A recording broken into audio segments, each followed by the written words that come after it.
Welcome to Jack Talk. I'm Dino Morales. And I'm Megan Riley, and we have an exciting show for you today. On this episode, we're going to take a look at the Ralph W. Steen Library here on SFA's campus and the Emerging Technologies Lab that offers virtual reality to students. And from there, we will take a look at the oldest house here in the oldest town in Texas. Then we will zip on down and get an inside look at Zip Nac, Nacogdoches' very own zipline experience. Stay tuned because the excitement starts now.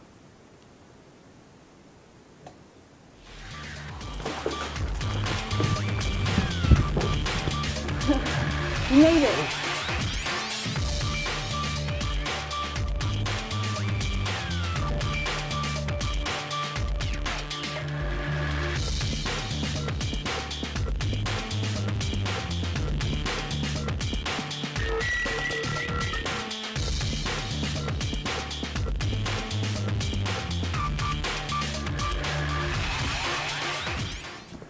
3D printer and VR technology are some of the latest advancements making their mark on society. Here at SFA, the Emerging Technologies Lab gives students access to these technologies. Joining me in the studio to talk about this is Quinn Jarvis. Quinn, thank you for joining me. Hello, nice to be here. Nice to meet you. Thank you. So, tell us a little bit about what the Emerging Technologies Lab is.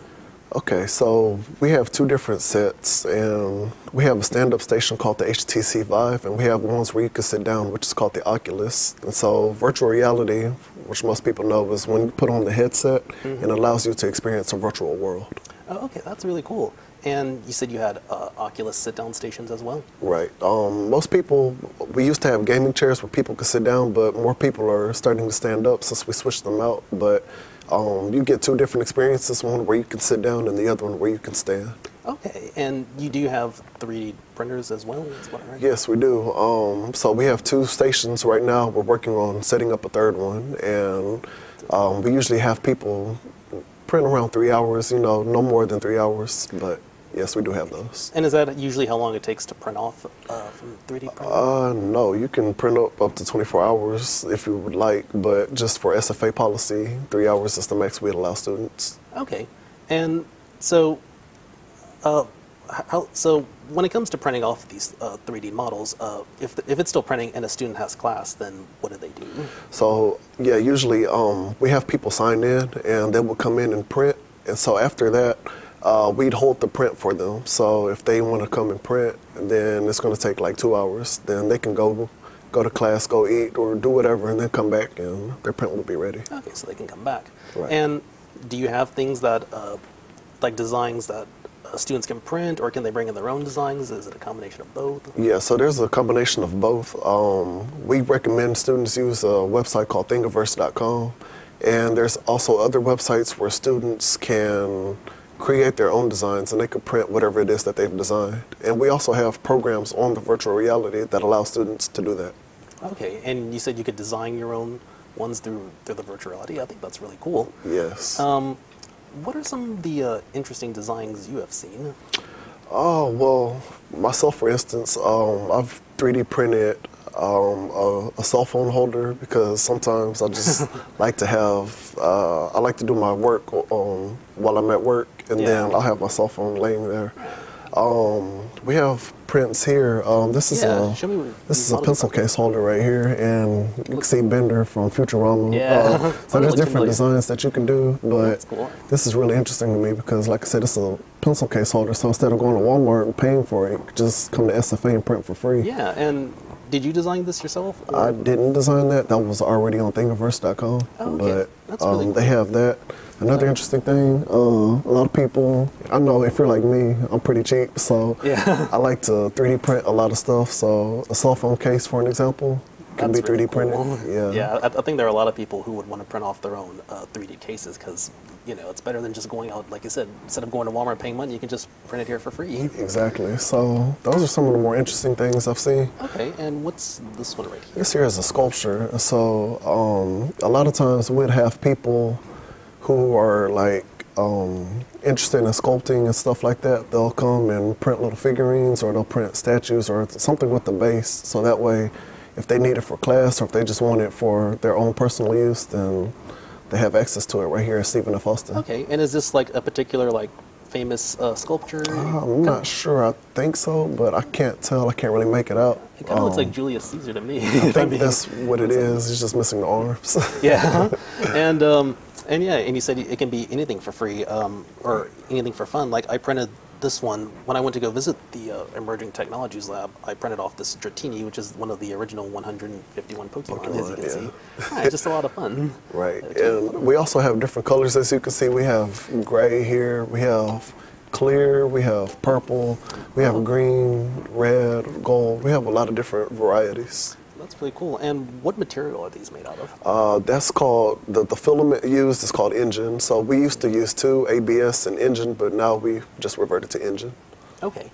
And these virtual reality labs, so you said there's 2 rooms. Right. How many people can use these rooms? So we have a total of 6 stations, and the first 2 are the HTC Vives, which are the rooms where people are standing, and then the other 4 are the Oculus, and that's where people usually sit down. So in total, we have 6. Okay, so 6 total rooms, and do you need to reserve one of these in order to use them? No, it's completely walk-in. So we do give people like a limit, like if we have more than 6 people there at a time, then we usually give people about 10 minutes to use the virtual reality, but if nobody's there, then they can use it as long as they would like. Okay, and how have professors utilized this virtual reality technology? So usually we have professors that will come in with class, and they will bring their classes, and one department we've had is the science department. So we have an app on there called The Body, and it allows you to explore the body. You can see the cells, and it's just really amazing. That's really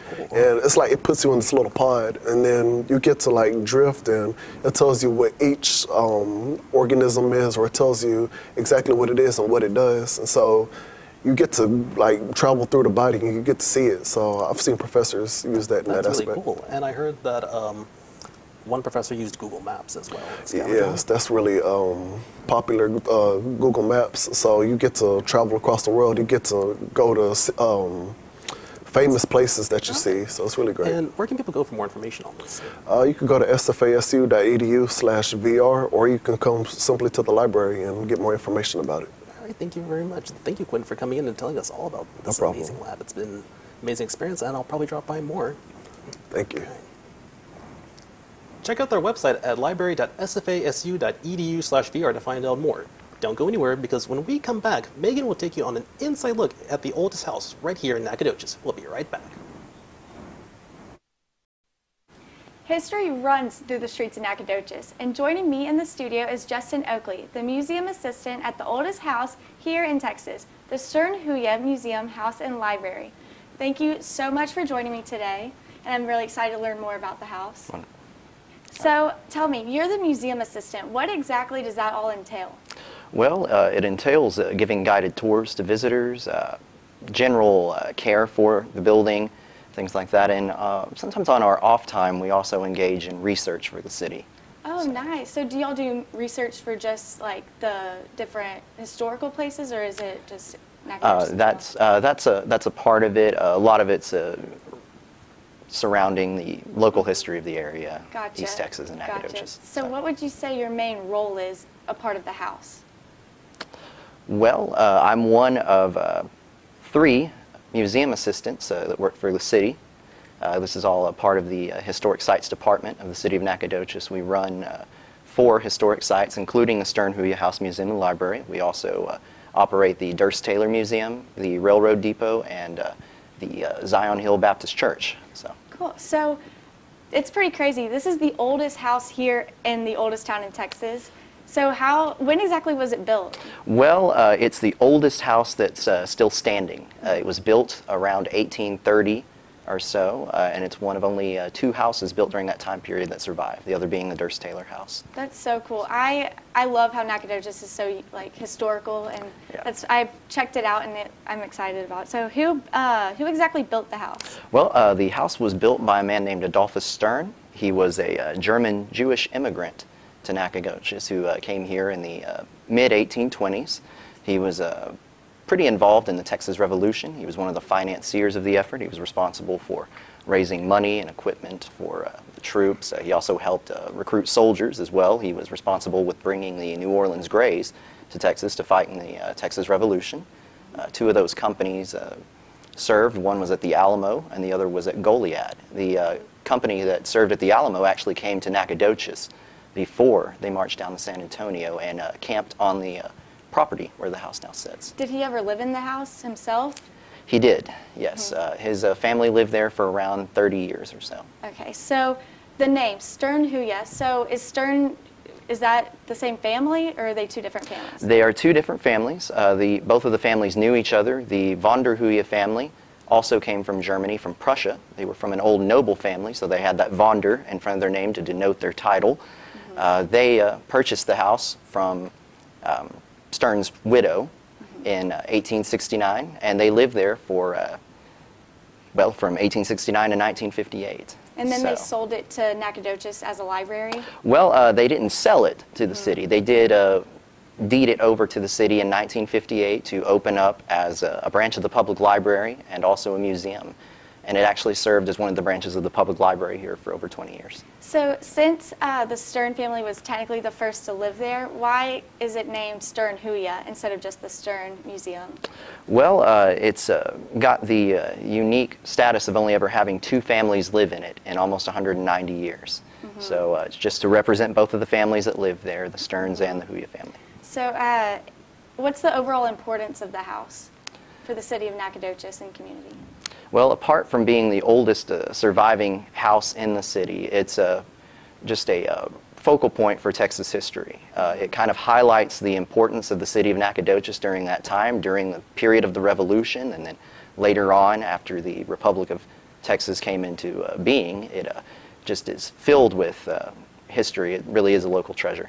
And we were talking earlier, and you mentioned that there were some iconic people that stayed there. Yes. Who were some of those people that got to stay there? Well, Sam Houston is probably the most well-known iconic person there, apart from Davy Crockett. But Houston actually was very close friends with Adolphus Sterne. He stayed there with the family for about 2 months when he first came to Texas in 1832. And he rented a building owned by Adolphus Sterne to open up his law practice in, not too far away. He was also baptized into the Catholic Church in the parlor in there, which at that time it was a condition for citizenship in Mexican Texas. You weren't considered a citizen unless you were a Roman Catholic. So all of the American settlers that came here during that time period had to become Catholic, at least on paper, to fulfill that obligation. But he was also a frequent guest there later.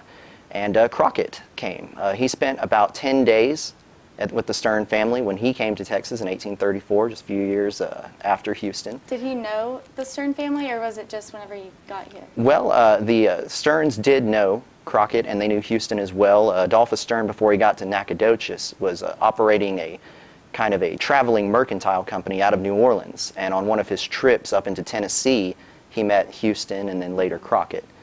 Okay, and so was it Thomas J. Rusk that stayed there as well? Yes, Thomas Rusk was a frequent guest at the house there. The Sterne family were really well known for throwing a lot of balls and dances and parties. They were very sociable people, and their guest lists list a lot of just very important names like Rusk and Houston and Crockett, guys like that. So what all is actually inside the house? Like, there's a lot of family heirlooms, right? There are, especially from the Hoya family. We do have quite a few pieces that belong to that family. We have a few things that belong to the Sternes. One of the more interesting artifacts we have is a Masonic medallion that belonged to Adolphus Sterne. It's the oldest piece in the house. Wow. It was actually made in the 1700s, so it predates everything else in there. Sterne was a master mason and helped found the Masonic Lodge here in Nacogdoches back in 1837. So is there an opportunity for people in the Nacogdoches community to come and see all of these antiques and stuff like that? Absolutely. We're open from Tuesday, 4 to 10, all the way through Saturday, 4 to 10 usually. Not this week, though, with Easter coming up. But course, yes. We're open for walking tours. We give tours to groups as well. We're always happy to take school groups on, too. We get quite a few elementary schools and things like that. One of the coolest things that I read was that inside the house, that's like one of the earliest wine cellars in Texas. Yes. As I mentioned, the Sterne family were really well known for entertaining and for throwing a lot of balls and dances and that sort of thing. And they made it a point to entertain in as high a style as possible. So they imported wine from their native Germany to New Orleans, and whenever Adolphus Stern would go to New Orleans on business, he would travel with a wagon so he could take back crates of that wine to stock their cellar with. That is so But cool. yes, it is one of the earliest residential wine cellars in the state. It dates back to 1845. Nice. So, do y'all offer any tours or anything like that? We do. We're always open for tours. We do hold some special events there too from time to time. The Azalea Art Day is held there. We have a Christmas thing that we do in December where we'll do a Victorian Christmas thing. We'll have wassail and cookies and all that kind of stuff. And we'll talk about some of the ways that they celebrated Christmas during the that particular time period. Cool. Well, thank you so much for You're very joining welcome. us today. And to find out more about the Sterne-Hoya house, you can check out their website listed below. Coming up next, here on Jack Talk, we will take you on the scenic route and zip on down to Zip Nac and find out more, so stay tuned. Here at Jack Talk, we never stop exploring. Earlier this week, we went on an adventure to Zip Nac here in Nacogdoches to learn more about ziplining and why people love it so much. Take a look.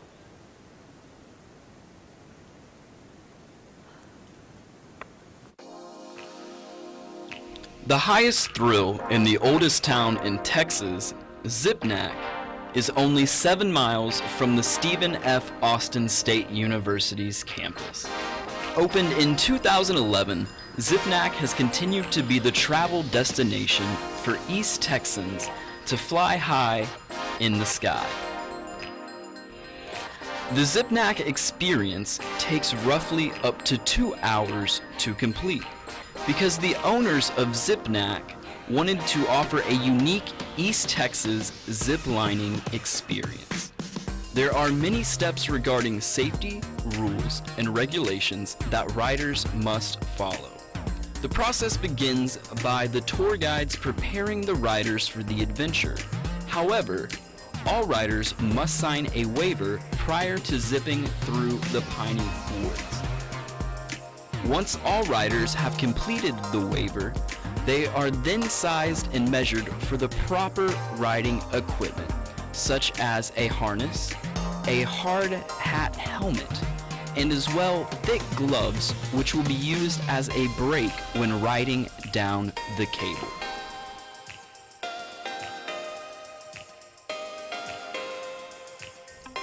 Once riders are geared up and ready for action, they then are taught the rules and regulations of proper ziplining safety. Zip Nac focuses on riders having a great experience, but with safety as their top priority. To ensure the safest ride, proper closed-toed shoes must be worn, long hair needs to be secured in a low ponytail, as well as no loose items such as jewelry or cell phones should be brought aboard the ride. Two guides then take the riders to the ground school, which consists of an 85-foot-long double cable with a miniature platform to practice the basics of ziplining. From hand signals to braking, the guides prepare the riders for any possible situations that may arise. This includes lessons on proper hand placements that are required for controlling the rider's speed and how to brake before reaching the next platform.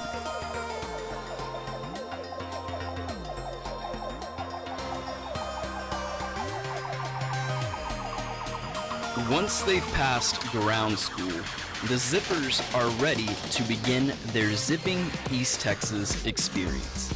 Zip Nac is a canopy tour, which means that there will be no other way down other than completing the full zipping tour. From there, riders head up 6 flights of stairs to Bravo, the first flight in the course. Bravo is 50 inches in height and 285 foot long. Although Bravo may seem intimidating to riders as it is their first flight of the day, nothing compares to what's to come.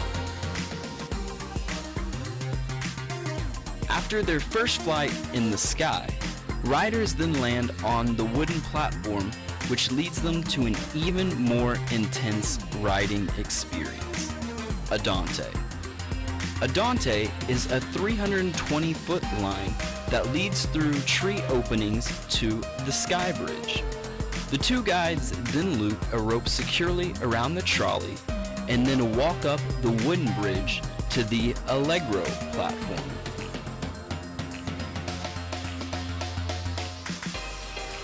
From there, you will travel 3 flights of stairs to the top of Finale. Finale has 2 side-by-side lines conductive to racing another zipper down the 900-foot lines to the finish.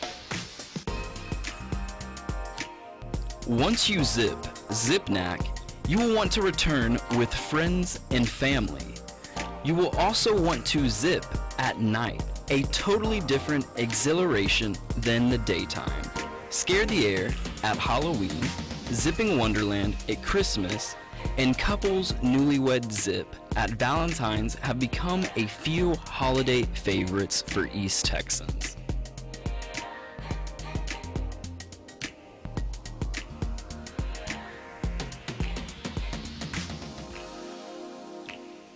I'm Zach.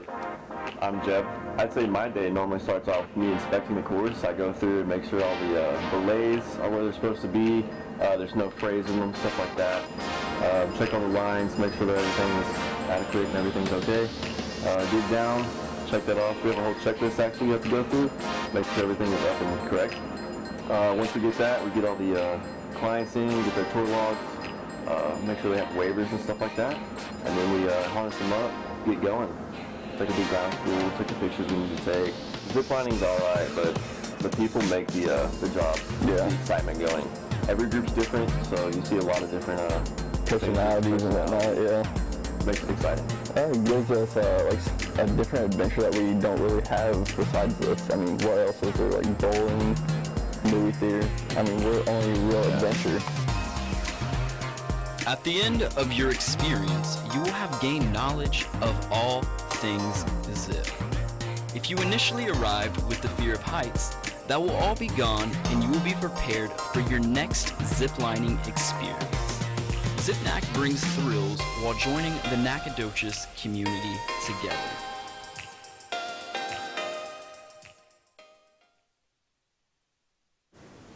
Well, I actually love ziplining. Have you ever been before? I've never been ziplining. I don't know if I could do it though. Why? I'm afraid of heights, if I'm being honest. Oh, Daniel, it's not that bad. It's actually really fun. Like whenever you first start, it's kind of like intimidating, you know, but after you go down that first zip line, it's actually like an adrenaline rush. I really recommend it. Well, maybe I will give it a try. Where's the best place you've gone ziplining? Well, I've been to Zip Nac actually before one time, but I went in Alaska, which, okay, Really? I'm kind of scared of heights, and I kind of just went over my fear.